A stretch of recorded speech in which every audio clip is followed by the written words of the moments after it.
very well in the city.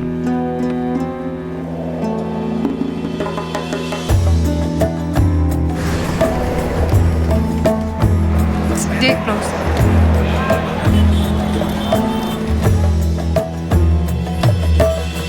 Welcome to Happiness House. Wait, why are you locking me in?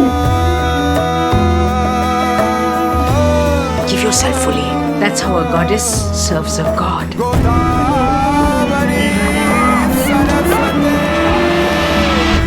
From now on, sweetheart, you will do what men tell you and smile while you do it till all your debt is cleared.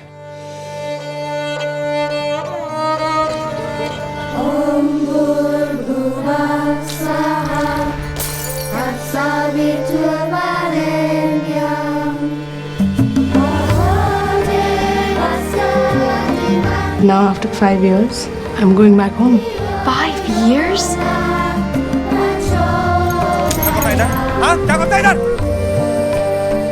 I just can't get her out of my head. When you raid this brothel, I want to be there.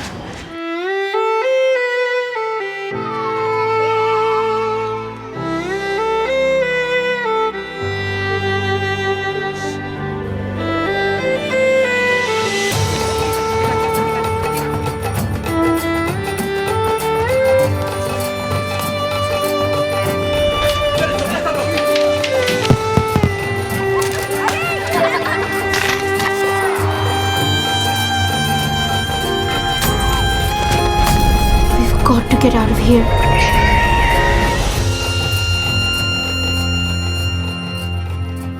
Applause for our team here. Dr. Brown. That was amazing. So again, I have all the respect for what you're doing. This is a mission which should be close to all of our hearts, not only for a lot of us because our culture is deeply impacted, but because if there's injustice anywhere, that's a threat to justice everywhere. That's something Martin Luther King said, and I think that really strikes a chord with this. There's so many voices that aren't heard, and I think you brought a lot of attention to that. If you guys don't know Jeffrey Brown, he's an Emmy Award winner. He's an Academy Award winner. I mean, he's telling this story, sharing it with a lot of people. This film has been played at the UN. It has been played in 30 countries as a part of the UN's film festival called IOM. It's won 5 audience awards. It's won 2 jury awards, and he's played it at, all across the world. So this is a message that is really near and dear to his heart and should be near and dear to all of ours. So I think through the movie, 89 classrooms have been built. Is that? Wow, that's awesome. Wow. That's great.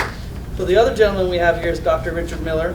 He's the founding president of the Integrative Restoration Institute and co-founder of the International Association of Yoga Therapists, and founding past president of the Institute for Spirituality and Psychology, clinical psychologist, and meditation teacher and researcher. I think the main focus for a lot of what type of yoga Dr. Richard does is taking people who have been through trauma and PTSD and helping them heal through yoga. I think a lot of people in this room, I'm probably the worst. I get it all the time. I should do yoga. I should do breathing exercises. I don't need to lift weights. I don't need to run. If I do yoga, I can probably solve a lot of things in my life. But I've always heard amazing stories from everyone that we've met through what yoga has done for them, and not just flexibility-wise, but really mentally and spiritually. So he authored the iRest program for healing PTSD and iRest meditation. Restorative practices for health, healing, and well-being. We're going to learn a lot more today about iRest, which is, I think, one of the main reasons why we're here. Richard serves as a research consultant studying the integrative restoration iRest meditation protocol he's developed, researching its efficacy on health, healing, and well-being.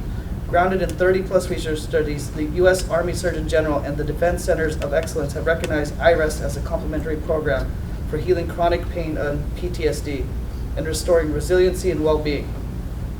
iRest is making substantial contributions to the recovery of wounded veterans and now is being taught all over in the VA and military sites throughout the U.S. So,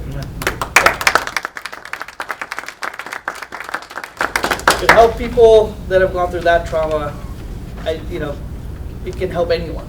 So, I think we're going to learn more about iRest and the trainers and how the trainers are helping survivors and the impacts that it's made on the people here as well as the people across the pond, which affects our native land. So. Thank you. Thank you for the intros.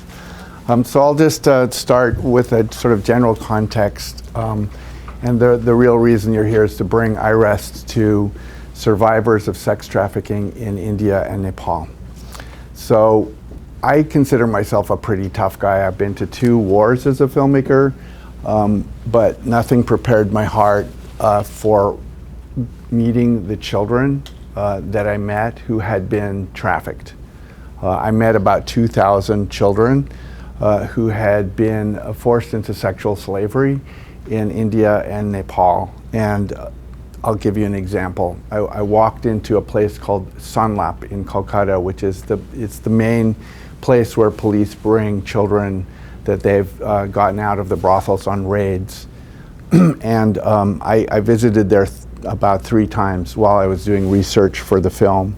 And one day I walked in, and you walk in through this little door and you have to step over some metal and not hit your head. It's a tiny little metal door.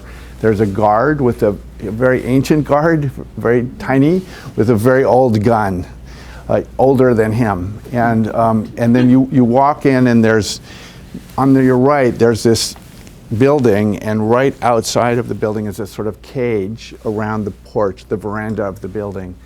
And that day I walked in, and there had been a girl just rescued from a brothel.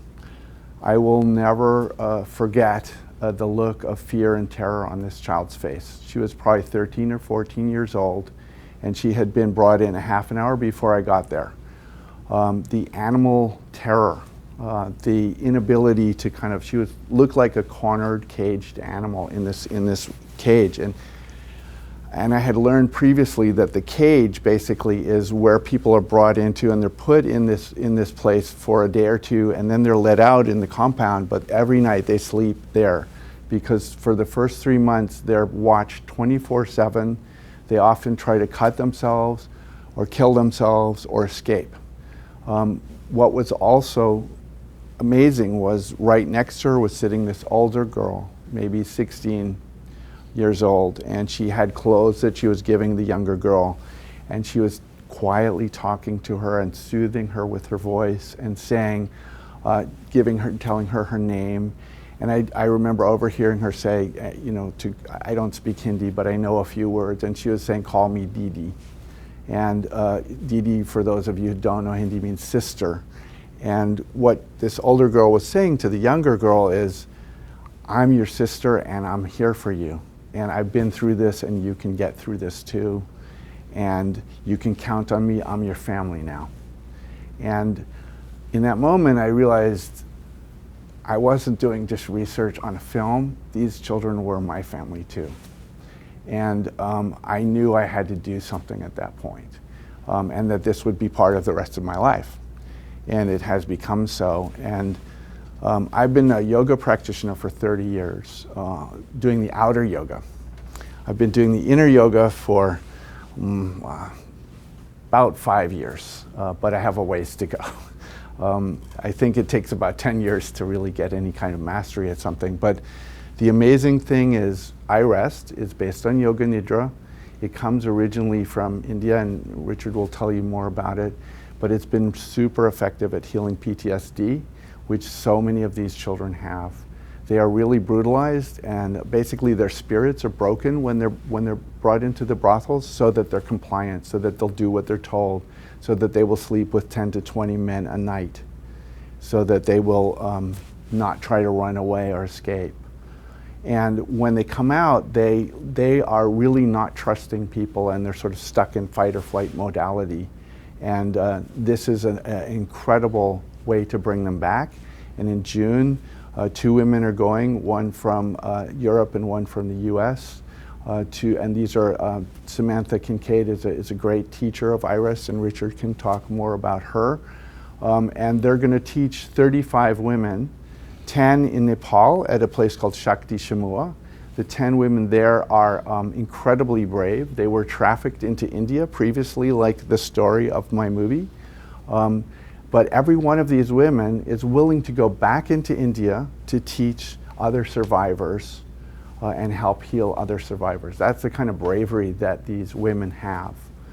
It's almost like they're sort of brought back to life from the dead.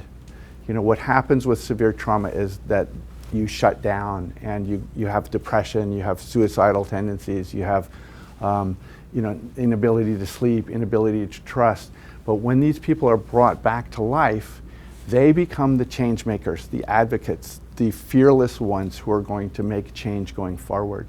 Survivor leaders are what has changed the face of the U.S. Trafficking movement. About 20 survivors testified to U.S. Congress, and a law was passed for the T visa, so that anyone forced into sexual slavery in the U.S. or labor slavery is not forced to go back to their country of origin, because that would be very dangerous, because often these are gangs trafficking them. And this is not an issue that's only specific to India and Nepal, where our film takes place. It's also everywhere. It's here. So I just want to help the kids in Nepal and India, because those are the children that I met. And it is very prevalent in India and Nepal as well. And so this modality, Yoga Nidra, comes from India, so I think it's going to be really embraced. The Indian women that we're training are part of Sanved, which is a Kolkata NGO, which teaches dance movement therapy to survivors, and they really bring survivors back through bringing them to their emotions through dance. And they have been combining it with meditation, and they're now starting to tour all over India to teach NGOs and rescue children there. But they've also been brought to Cambodia, they've also been brought to Africa. So these 25 women who are themselves survivors, who are trained in dance movement therapy and meditation, are about to be trained in a very specific meditation that is trauma-informed Yoga Nidra. And I'll let Dr. Richard Miller tell you more about that. But tonight I also want to say we're offering the film, and Richard has graciously offered this iRest CD to anyone that donates over $250.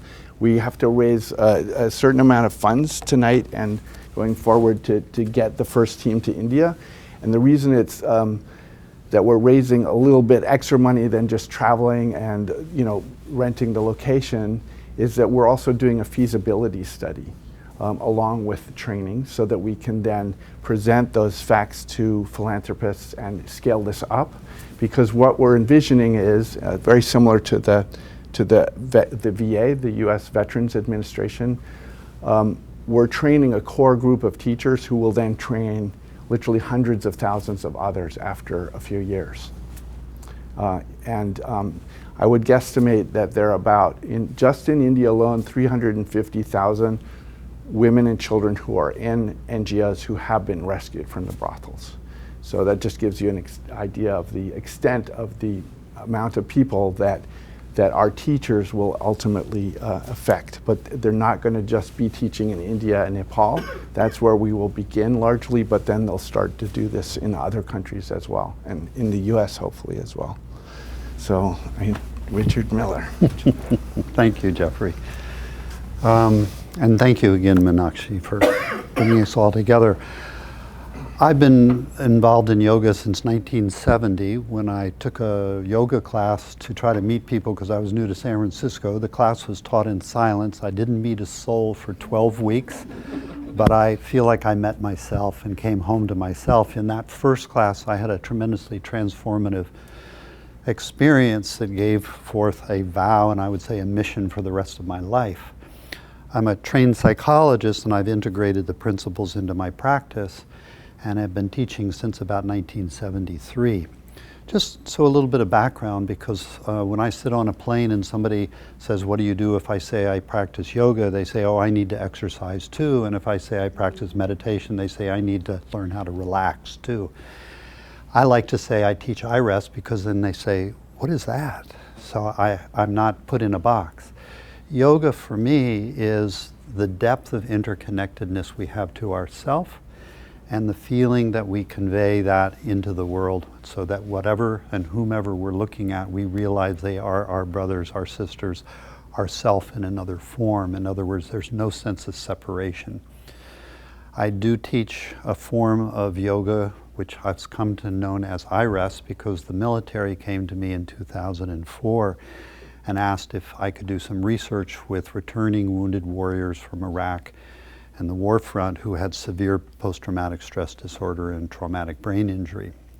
The research was so successful, Walter Reed Army Medical Center hired me and my teachers so that any wounded warrior now who wants to access to, during their healing program, has access to us. And we're now in over 85 VA sites all across the United States. We're coming into Canada. I was just in Australia a couple of weeks ago talking to their Australian Defense Force. They're going to bring it in there. We just taught a training in Germany. So we're all over the world with about 3,000 teachers. It occurred to me years ago that I was teaching primarily to the choir. People perhaps like you who knew of yoga and wanted to do it. But what about all the people who don't have access or don't know what it's about? So I started reaching out to homeless shelters, to different sites, people with terminal illnesses, cancer, multiple sclerosis, and seeing how effective this approach of meditation was. It's called Yoga Nidra, and it's traced back around 4,500 BC, codified around 750 BC, actually put into the written form around 4 AD, comes out of a Kashmir non-dual tradition in northern India. When I went to the military, they said to me, we don't do yoga. Yoga is for sissies. Call it something else. So I renamed it Integrative Restoration, iRest, integrated because it integrates our psychology, restoration because it restores us to a sense of wholeness that's innate to all of us. And back in 2004, everything was iPad and iPhone, so why not iRest? So I with a small I to put the ego to rest and restoration to bring us back to our wholeness. The military said, we can do iRest. And they came back to me 2 years later, actually said, we like it so much, you can call it anything you want. So we call it Integrative Restoration, iRest, Yoga, Nidra, Meditation. That way I can go into a homeless shelter or to a military site or to a site in India or Nepal and say, I'm teaching iRest. I can go to a yoga center and say, I'm teaching yoga, and I can go to a Buddhist center and saying, I'm teaching integrative restoration.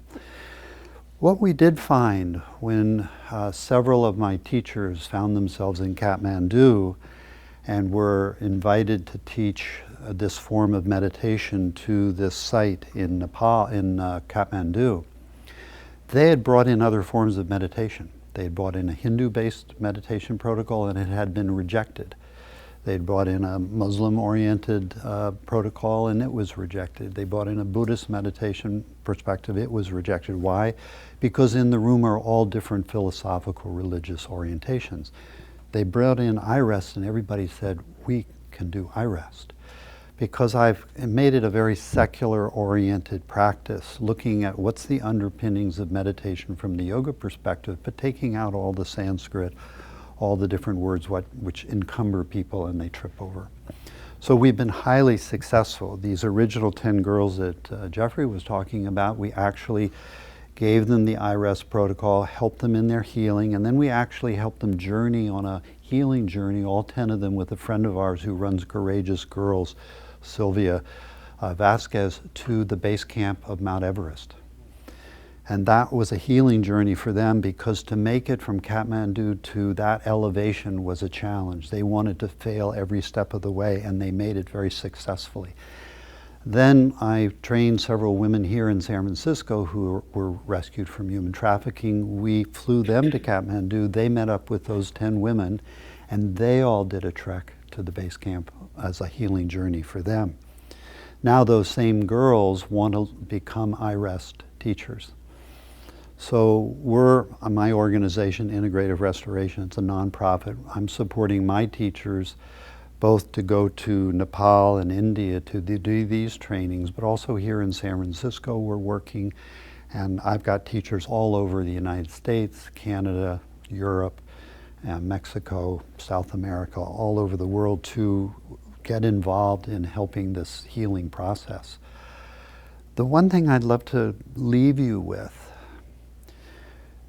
it's very vital to me, and Meenakshi and I were talking about this earlier. Most healing modalities are helping people heal into their sense of wholeness so that afterwards they don't feel broken, they don't feel that something needs to be fixed. And we all know that stress, whether it's here in the office and the phone ringing constantly, the stresses we have in our daily life, or God forgive the stress of a vital illness, an accident.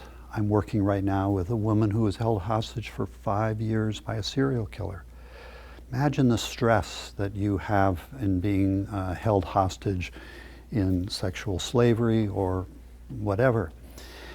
Most healing modalities are helping people heal into their wholeness. I'm doing it actually the reverse. I am helping them find their wholeness first, something that didn't get broken, doesn't need healing, has always been okay from the very beginning, so that they know that there's nothing wrong with them. They're whole from the very beginning, and they're recapturing that innate sense of wholeness. Then we look at what needs healing in the body and in the mind. And truly, I can't tell you how many times when I've given a simple meditation, and if you stick around, I'll share it with you a little bit. In the first 20 minutes, I'm meeting with a woman who's been rescued, or this woman I'm working with who is with a serial killer, or the men coming back from the war. I give them a short meditation that helps them refine and relocate this sense of wholeness. And I can't tell you how many times I've heard in it, every time I hear it, it makes the hair on the back of my neck and arms stand up, which is, I feel like I just came home. Most people who have gone through this kind of stress feel broken, feel unlovable, feel untouchable, and we help them relocate something in themselves that was never harmed by the situation they went through, and keep that all the way through their healing process. So it's a very deep and powerful, potent healing process. So I'm really pleased. Jeffrey and I got together a few years ago. You know, you never know where you're going, do you, when you wake up in the morning? And a dear friend of ours, Cam McKinley, who's known Jeffrey for years, said, you know, I think you'd really like to meet this guy and have a cup of tea. So Cam and Jeffrey and I got together, I don't know, 3 or 4 years ago. I had a cup of tea, and it was an instant bond, like two brothers. And he told me a few stories about the women that he's been working with. It broke my heart open. And I've been a protege of Jeffrey's ever since, and Jeffrey and I have become really close friends. So we really do feel deeply involved in this work. The one thing I've come to appreciate, it's not in India, it's not in Nepal, it's not in Dubai, it's everywhere. It's on everybody's doorstep. We just don't know it. And I deeply appreciate how most people don't feel the waters of human trafficking on their doorstep or piling over into their homes, but it actually is. In many ways, we don't understand. It's over a $16 billion industry. So, 150 billion. So my mission, in a way, is to help these people, different survivors, really thrive back into their life and heal. I can't stop human trafficking, but it's certainly I can do something to help those who've been deeply affected by it. And when you think about it, for one person who is a survivor, there's probably a whole family that is deeply influenced and affected by that one person. So we're not just healing one individual, we're healing families, and we're helping develop a culture that hopefully will not stand up for this kind of trafficking in the future. So I want to be brief because I know some of you need to get somewhere. Jeffrey and I are going to be here for a little while. As Jeffrey said, we're raising funds for these teachers to go to 3 trainings, 1 in Kathmandu and 2 in India in June, and Calcutta and Mumbai, and they in turn will teach these 30 women who in turn will become teachers and trainers. So it's kind of like paying it forward. That's my adage here. Tag, you're it, and then they in turn are going to train others. So we like this paying it forward aspect of the protocol. The funds we raise affect 30. Those 30 will in turn affect thousands. Those thousands, more thousands. So I know that just through the work I've done in the military, we've reached tens of thousands of people, and I have the testimonials and the research to show it. Jeffrey did mention, and there's a very important aspect to this, which is when I went to India and I said, would you like the protocol? And they said, absolutely. What's the research you've done on it? And I told them all about the research I've done with depression, traumatic brain injury, post-traumatic stress, sleep disorders, cancer, multiple sclerosis. And they listened very politely and they said, no, what's the research you've done with this population? And I said, I haven't done any yet, but we've done all this work on post-traumatic stress. They said, we don't care. We want to see research on this population to know that it works with this population. So part of the study that's really important of this training we're trying to do is to do a feasibility study like I did at Walter Reed in 2004 that launched thousands of trainings now all over the world. We get these feasibility studies, they show that we can actually help this population. Then in turn we can get longer longitudinal studies and show the long-term effect.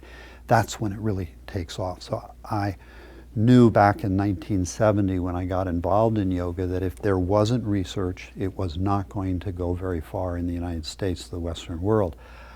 I'm the co-founder of the International Association of Yoga Therapy. Back in 1985, a friend of mine, Larry and I, Payne, founded this organization. It was based on research. So now we've got thousands of members around the world. We've got a professional journal that's now peer-reviewed that I was the founding editor of. And we have all these research studies now that are driving yoga, not just here, but it's fun now. I'm being invited back to India to teach yoga. How about that? It's kind of funny. It's like a full circle here. So I appreciate you coming out tonight. As Jeffrey said, we're trying to raise these funds. I brought one of my CDs, which is what we did our original research on. We vetted this actually for language. There was a study we done in New York with a group of 18 individuals, and we asked them to find a place within them where they felt safe.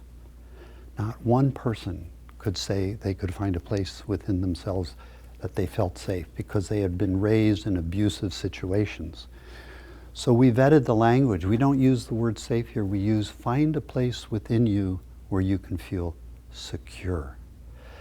Language is really important, and we're discovering what's the language with this particular population so that we use words that are culturally sensitive, trauma sensitive, and also sensitive to this particular group, and that's part of the reason why the research is so important. So CDs like this are vetted. We've got Jeffrey's movie, The Soul, which I can't tell you how many times I have watched it now.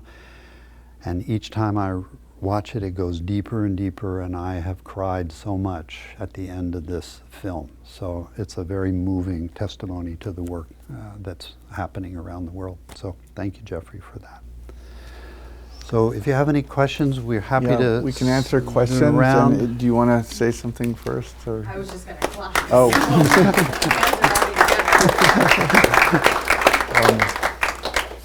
I don't have a question. I just have a comment. So you mentioned how, it's human trafficking. I think most of us work for nonprofits and girls' education, vocational training, etc., etc. But this subject it's not pervasive. But the problem is very pervasive. To give an example, I think 3 days ago, they rescued about a dozen girls in Stockton. It's that close to home. Yes, at every major cross center, there's trafficking going on, and there was a PBS special recently where they're just starting to educate emergency doctors who are seeing these girls, but they don't know. They're not knowing how to ask the right questions. But they're coming through the emergency rooms all over on a regular basis. There's an Uber driver in Oakland. Was that? There's an Uber driver in Oakland that figured it out. Oh, is it? Yeah.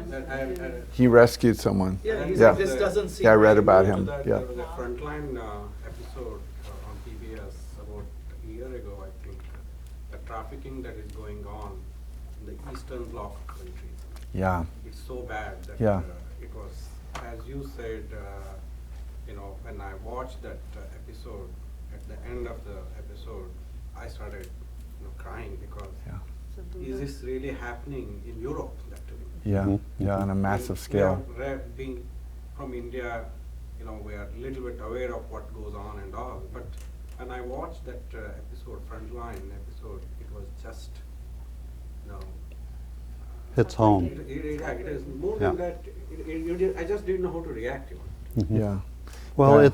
it's something I think where many people, when they hear something like this, they don't know what to do. Yeah. And they can feel helpless or it's overwhelming. And something as simple as helping, like teach a class, like there's a place where we can help. So Do iRest.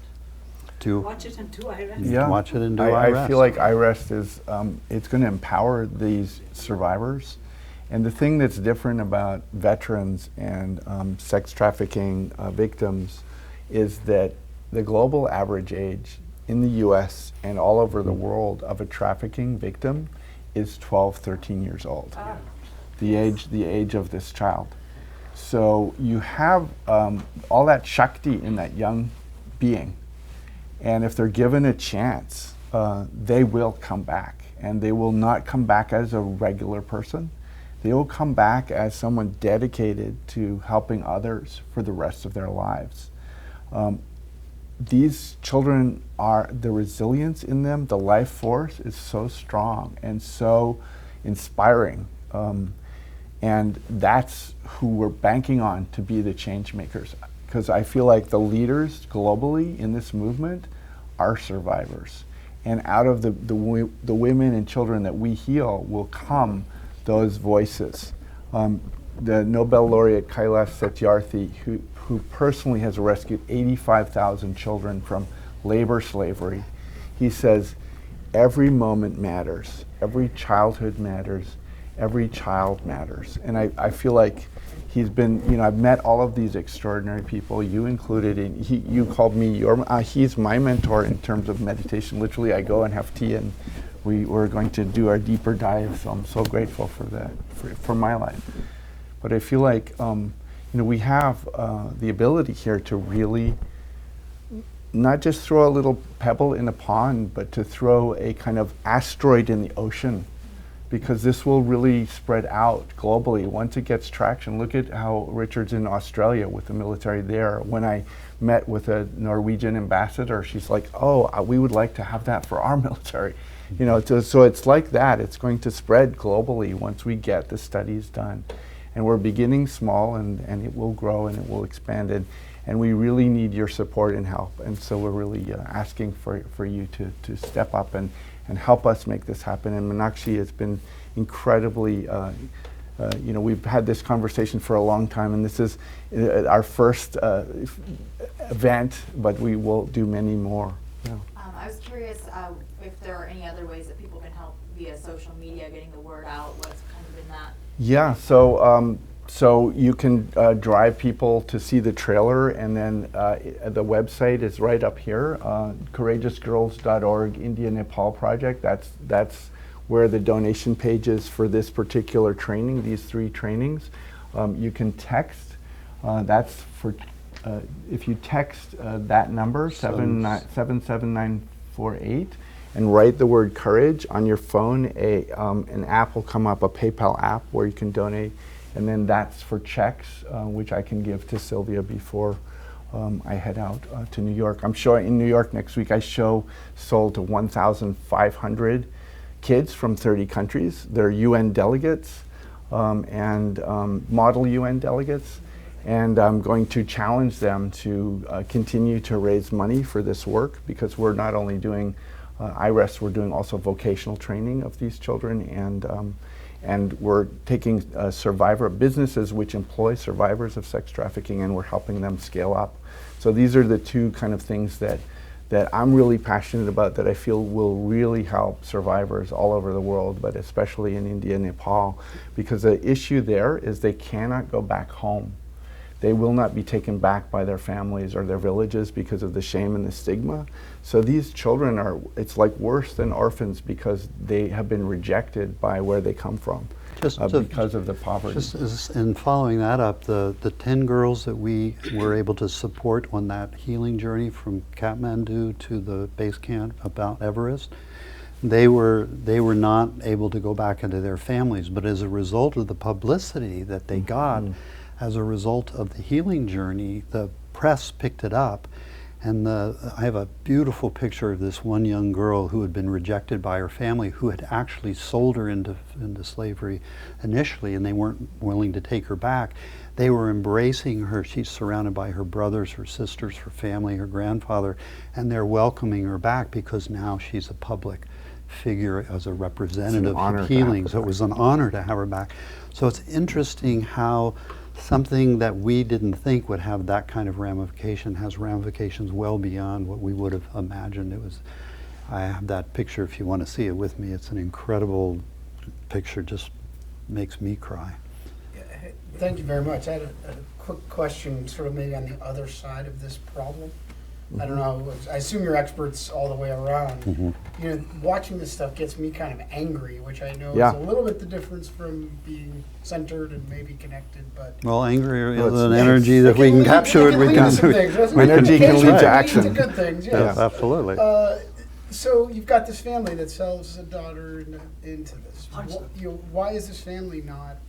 What's happening on that front? And what's happening to the people that are frequenting these places that are enabling this? Not only just the people at the center of the gangs, but there's a whole perpetrators, the buyers that are paying into all of this and profiting all the way around. It's so a lot is happening on every level. Laws really changed in India after the Delhi rape. I have one of my nonprofit partners is called Apni App, Ruchira Gupta, and she's been advocating for laws to change. And after the Delhi rape, there are now on the books as law in India very, very severe punishments for traffickers. The next step is getting that more and more enforced. And that is starting to happen. Modi just gave a prize to 2 teenagers who went underground to pretend that they wanted jobs to entrap traffickers. And these 2 teenagers actually got a whole massive trafficking ring arrested. And Modi gave them like this very special honor for teens. So there's all kinds of stuff happening, and there's lots more to do. Where I stand is to take care of these children who have been through this, because I feel like restoring them to their power and health and giving them a way to thrive is going to be really profound, and it's a global effect. Often parents don't know they're giving their child to a trafficker. The traffickers are often their relatives, and they are saying things like, she's going to get trained as a beautician, or she's going to work for this incredible family. They'll teach her how to read and write, and she'll have a few simple chores, but they're going to take really good care of her and feed her well. You know, there's all kinds of, or it might be a very handsome guy saying, I want to marry your daughter. And he's a gang member, and this is what he does, like, serially all over. So the traffickers are very organized and very clever. We're translating the film into Nepali, Hindi, and we're subtitling it in about 20 languages. It's going to be taken into the remote villages where the trafficking happens by all these organizations as well. And the vocational training that we're doing that not just with survivors and businesses to expand the businesses, but we're doing it in the remote villages that are the most trafficked villages, where these children and young adults come from. So that's what we're doing, but there are many, many others in this struggle, and there's all kinds of ways to participate. And I feel like Kailash Satyarthi said, let us be angry. He really encouraged that anger, and let us use that anger to change this world, and change this issue. Because it isn't right that children this young, because children are our future. These are all our children. And we can't be, treating them as commodities. I want to follow up on what Frank was saying a little though, and commend you on the work. It's fascinating. But the inability to, let me turn it around. The ability to focus on the good that you're doing, as opposed to trying to take on the larger institutional and societal issues that really can't be solved unless the optics continue. So there's that compounding effect is what I'm seeing. You know, the more training, the more exposure, then the more the political ramifications of not addressing the larger problem become transparent, much more transparent. Right, and as we get more press and it's more really bottoms up, visibility, well, it's bottoms up and top down. And we're, you know, I'm part of a group called the GSN, the Global Sustainability Network. Pope Francis brought together religious leaders from all over the world to address human trafficking. Amma came from India, the hugging guru, and you know, many others from many different faiths. And the reach of those leaders in the global faith-based communities is profound. We're talking about 1 billion people or more. And so we're working with them. They've taken on SOLD as one of their initiatives. I'm going to show it in Malta to the head of the EU. You know, the UN has had many showings of it, and this is going to continue. We're going to show it on television in India, Pakistan, Nepal, and you know, it's going like that. It's rippling. The film is doing its work, but this is the work that I care deeply about: iRest and vocational training. And I think you can't really have a life in a vocation unless you have some peace, unless you can come back to what Richard was talking about. And what's so profound about the work that Richard's doing is there's a photo that Sylvia showed me where someone who has had fairly minimal training in iRest is teaching about 30 other young women. And that's the profound effect of this. And it's an anchoring in well-being. And so you can welcome the trauma, you can welcome the sadness and the anger, and you can let them come and you can let them pass and dissipate. If you don't welcome them, then you'll be trapped in kind of like, you know, stuffing all that down, and it's gonna make your life pretty miserable. Yes. Just a comment. I mean, it's really very fascinating and interesting work. The way I look at it, I mean, one issue is that there could be some families who are really training their kid and knowing what they're doing. Second effect, as you mentioned, is this, that there are families who are being trapped by somebody that seems to be a relative and a member of the gang. And your film may come and play that place. Because you can make people aware of, can't stop the family who are training their own kids, but certainly can educate those who are being trapped. Yeah, and I think the film actually portrays that really nicely, because the family is needing food, they're needing a tin roof. They're thinking that their daughter is going to go to the big city and will be able to make money to bring back. She's being entrapped by a wonderfully seductive woman who's saying all this wonderful things are going to happen, and then when she gets her in the city, it's downhill from there. So I think the film portrays those two ends really nicely. And ultimately what you're focusing is that the girls or the kids that are being salvaged or they're being rescued, what happened to them? Because if you don't educate them, they're good for nothing. Correct, and this is actually where we need a second film, because the film ends with her being rescued. Now we want to look at where are we going from here, and I think the beauty, because many of these children are being given jobs, but they're piece jobs, they're earning little pennies.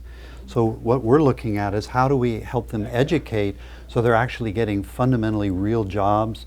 We're wanting them to get trained, say, in coding, so they can really go back into the marketplace as full-fledged women. There's one friend of Jeffrey's and I, she's responsible for saving some 45,000 children in Kathmandu, and instrumentally she's trying to get them jobs, get them really into the workforce, so it's not just a question of rescuing them, but that's where the real work begins once they're safe. Yeah, and education is key. If you can educate, girls, if you can keep them in school till 16, the risk of them being trafficked drops 80%. You know, so that's a statistic that is known. I'm just looking actually at this. The secret to change is to focus all your energy not in fighting the old, but on building the new. I just think that's really appropriate. Good to see you. Yeah, so What's happening with the demand side of this, though? I mean, In the they're US? people that need iRest more Yeah. than anybody. So perhaps. yeah, I totally agree. So the perpetrators are often, if you look at their sort of psychological profile, especially the pimps and traffickers, they have been really brutalized as very young children themselves. And that's why they're numb, and that's why they can do this to others, and they do exactly what was done to them to others. There's that saying, hurt people hurt, healed people heal. What about the people frequenting, though? Yeah. The Johns, the buyers also need healing, and they also need real punishments. The Swedish protocols in Sweden, it's called the Nordic protocols. More and more European countries are adopting them, and the U.S. is really looking at how can we do this in the U.S. The Nordic protocols basically shift the punishment to the buyer from the seller, the woman. And they have also offered very extensive counseling, both psychological and vocational, to women who want to transition out. And they've almost eradicated it as soon as those laws were put into place in Sweden. And so now other countries are looking at it. And I'll just touch on this because it's just part of the issue. Wherever you legalize prostitution, like Nevada, like Amsterdam, like Israel, what happens is traffickers go in and they have a field day because there's no repercussion, and you don't know who's been trafficked and who's there on their own volition, and there's no way to know. And so I'm really against legalization. Before I made this film, I was certainly not an expert in this issue, but I've become more and more aware of what's going on globally. And Nordic Protocol is really the hope of the future and changing the laws globally to address that. And there are many other things that are going on, like facial identification with Microsoft and Google, and how do we find children when they've been trafficked, because they're sold often on the internet and things like that, and how do we, but honestly, there's very little being done on the buyer side in the US. There's something that used to be called John School, now it's called Buyer School, and it's a re-education of the buyer. It's court mandated in a few states, and it needs to be court mandated across the country. The US has 50 states, 25 of them consider a minor child a victim. The others consider a minor child who is forced into selling herself a criminal. She is given a, not a misdemeanor, but a felony offense, and that record stays with her. And so there's so much work to be done, but the good news is there's so many people doing it. And so this is the piece that we're doing. And there are a lot of other people, like Demand Abolition is doing amazing work with the buyers, and Thorn is doing amazing work with online selling of people. So there's all these different organizations and more in the space, and we're starting to really work together and focus together. Yeah. So I just want to be, it's 6:35. Richard is willing to give you a training in iRest, like an actual experience firsthand of it, if you want to stay for, and actually have an iRest spiritual bath by going inside, and then if there are any other questions after that, we'd love to. We're here, and we'll stick around to have more individual talks. Yeah. So thank you all for coming so much, and please give as generously as you can, because literally lives are at stake. So let me give you a little bit of time. Some people need to leave, and if there are questions you want to ask Jeffrey or I before you leave, and then I'm happy to do a little bit of a meditation with you all. Can I say something before anybody leaves? So I do a lot of work with Modesto VA, and they're using iRest, and they love it, and it's really interesting. We've got a whole bunch of alums from the social work program, and we taught them a compassion cultivation training, and now they're combining iRest with it and using it. So I think everybody should sit through and go through an iRest. Oh, that's fantastic. Session. Thank you for sharing that. Absolutely, I thought you'd want to know. Yeah, I would. Thank you. I know some of you guys are starting the donation process. Do remember that for $250 or more, you get the CD and you get the movie as well, which is such a bonus. So feel free to do so. What's the name for the check? So it's all up there. This one. Yeah, Courageous so you Girls. can write a check to Courageous Girls and give it to me, and I will give it to Sylvia or mail it to her. Thank you. you can do it online there, and that's a way you can do it on your phone. Yeah, thank you. I'm impressed you didn't get sued by Steve Jobs for iRest. I was looking for it, and then I would have gotten notoriety. That's right. You know? When they want to come out with a bed. That's right. Actually, we're one of 3 iRests. One is a pad you rest on for your computer. Another is a Chinese massage chair, and then there is us. So maybe we can get the armrest and the chair, and then I can do iRest with you in the chair as you're resting with your computer. Well, you should have iRest, the app for so. So actually, we do have an app now, an iRest 14-day challenge, and we've got a 42 meditation app that I have out that actually we're about to have researched with elders.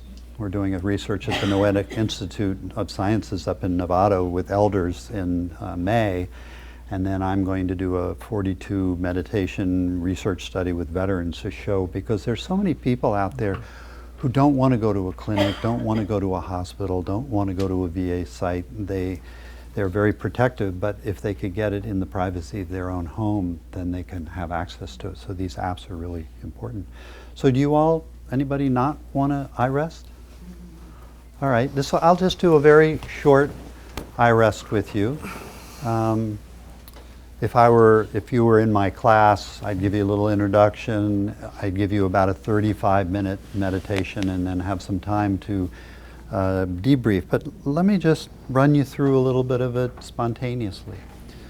So take a moment with your eyes open or closed and let your senses begin to open to the sounds around you in the room.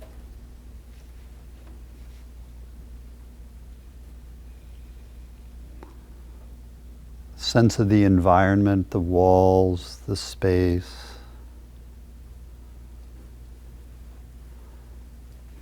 The warmth or coolness of the air on your skin. The sensations where your body is touching the surfaces that are giving it support.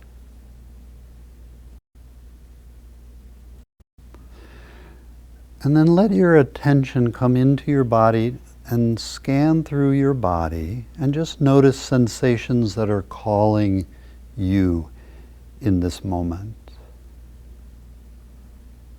Just noticing, we're not trying to fix or change. You might also notice the mood of your body in this moment and any particular emotions or thoughts that are present.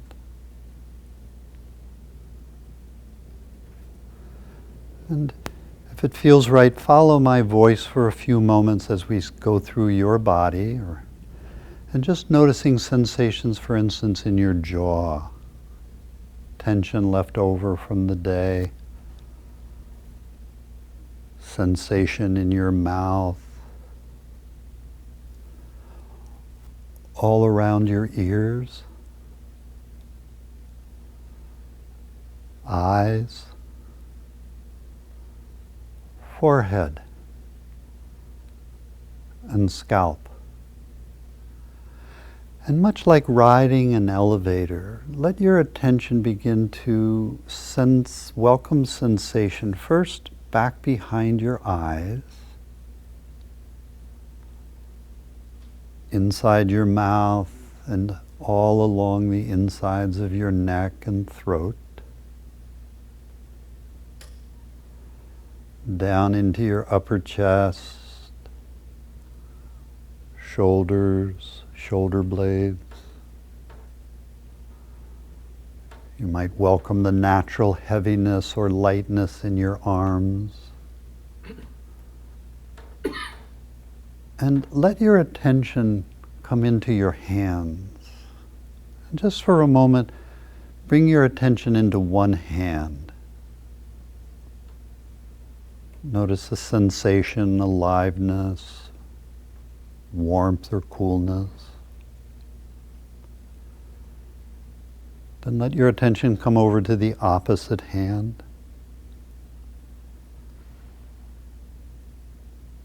both hands at the same time. And notice the gentle movement in the belly as breath comes in and goes out. And the sensations that might be present in your legs, in your feet.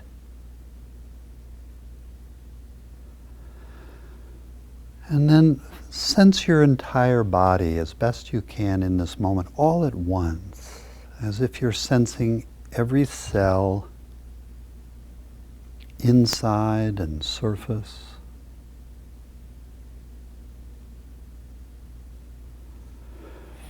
And then again, notice what's the mood of your body in this moment. Is there a particular emotion left over from your day? Maybe left over from an experience you had today, yesterday, or sometime in your life that's calling your attention in this moment? Can you welcome it in if there is? And if there isn't, just let your attention rest in your breath. But if there is an emotion, notice where and how you feel it in your body.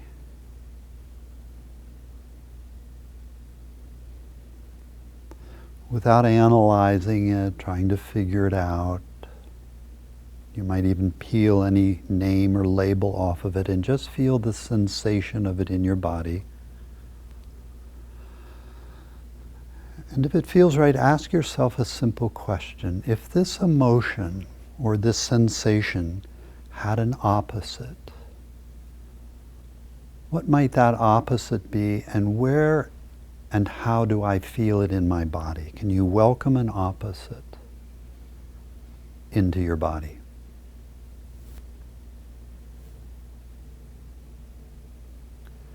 And to your capacity, and we're going fairly quickly tonight just to sample, but take a moment and move between these two opposites. First, feel the original sensation, emotion, and where and how you feel it in your body. And when it feels right, come back over to its opposite and where and how you feel it in the body.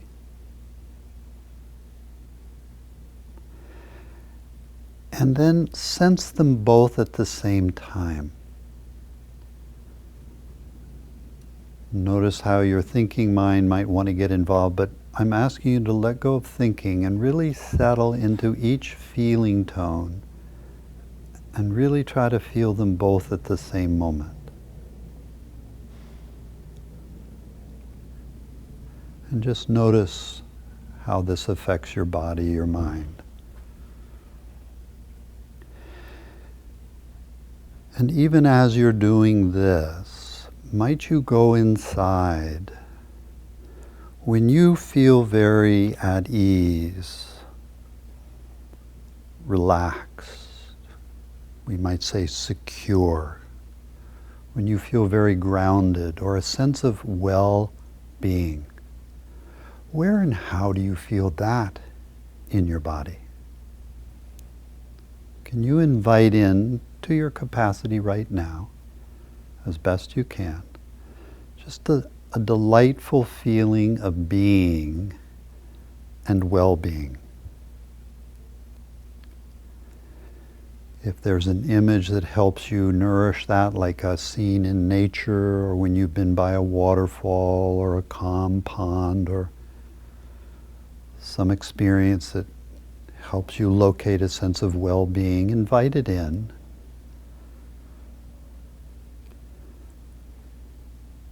When you're feeling a sense of well-being, how do you feel it in your body? Where and how?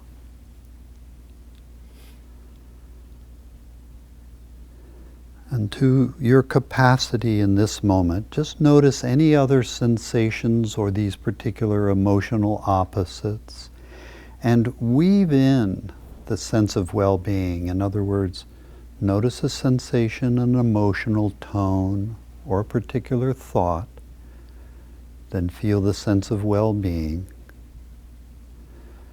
and weave them one into the other.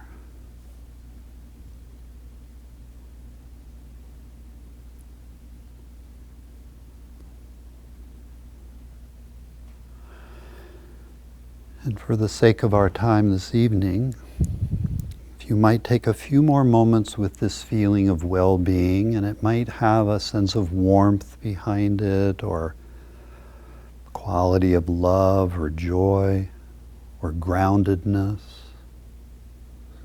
Some people say it feels like peace, ease. Let go of thinking and really nourish this feeling of well-being for a moment. Just a sense of being, where you've let go where you've been today. You're not thinking about where you're going. You're just taking a moment in a delightful sense of being.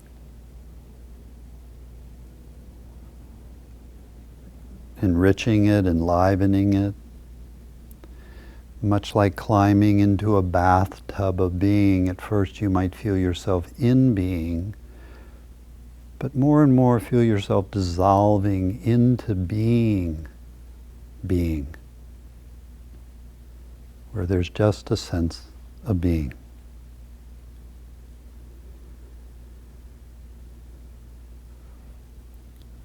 Might you notice how being is familiar as a feeling? We all know the sense of being. And notice how it has both a presence in your body, but also it has more like a field-like quality to it. It emanates throughout the body or even out into the environment around you. And when you're just being, notice what's happening to your thinking mind. When we're just being, how the thinking mind tends to slow down. And as being, just ask yourself, as being, do you lack or want for anything as being? Does being need or lack for anything? Can you feel this about being that's complete and whole in and of itself? Familiar. How you can be when you're sitting, perhaps when you're eating, walking, talking, moving around. So give a few more moments just to nourish this inner sense of being.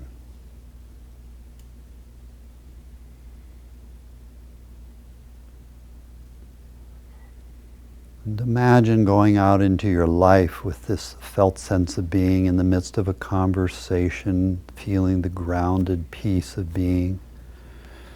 Tonight, when you're falling asleep, when you've said your goodnights, might you return to this inner wholeness of being and just let yourself fall asleep in it. Sleep in being. In the morning as the body wakes up, it wakes up in and as being, and you take it into your daily life. So it forms a deep ground of inner resource in the midst of the circumstances of your daily life. So take a moment before coming back and just notice, is there some commitment you might wish to make to yourself in your life? If life has sent you on a mission, what might be a vow or an intention that you might wish to make to yourself to help you more deeply actualize your own mission in life? Perhaps to be a loving and kind-hearted human being.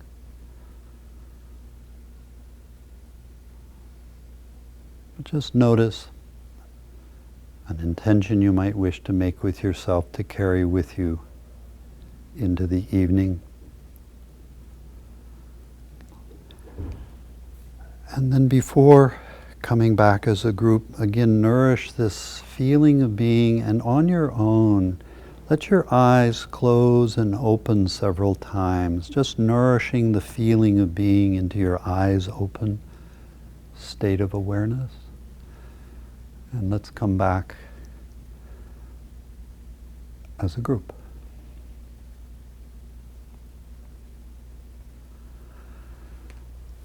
I'd like to say just a couple of things.